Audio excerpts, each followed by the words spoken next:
During World War II, which branch of the military suffered the highest casualty rate? The answer was almost certainly the bomber crews.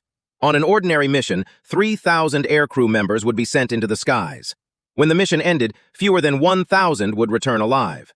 Cruel statistics revealed that an American bomber could survive, on average, only 13 sorties before being shot down by German forces.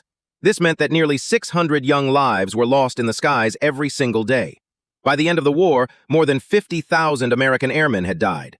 Yet in such a merciless battlefield, one bomber achieved a miracle. After completing 24 bombing missions, it still maintained a record of 0 casualties. This aircraft was the legendary World War II bomber, the Memphis Belle.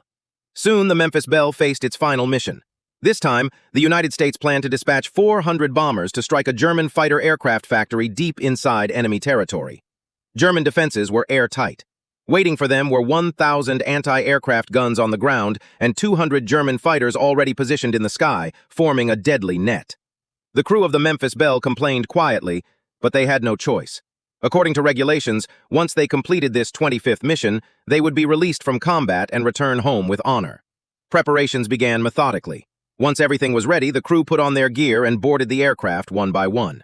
This plane carried their final hope of survival. With a sharp gunshot fired into the air by the commander, 400 bombers took off simultaneously, heading toward their fate. Before long, the formation entered German airspace. A brutal battle was imminent. Suddenly, dozens of German fighters appeared ahead, swooping down like vultures. The gunners of the Memphis Belle opened fire without hesitation. Their precise shooting brought down a German aircraft instantly. But then the enemy fighters suddenly dove together. Only then did the crew realize their true target was the lead bomber at the front of the formation.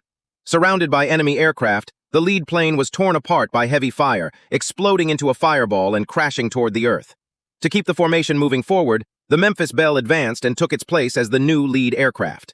Fortunately, the German fighters were low on fuel and were forced to retreat.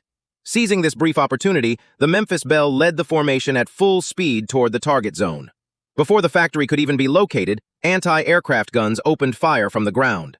Shells rose like a violent storm. Black explosions bloomed across the sky. Amid this suffocating barrage,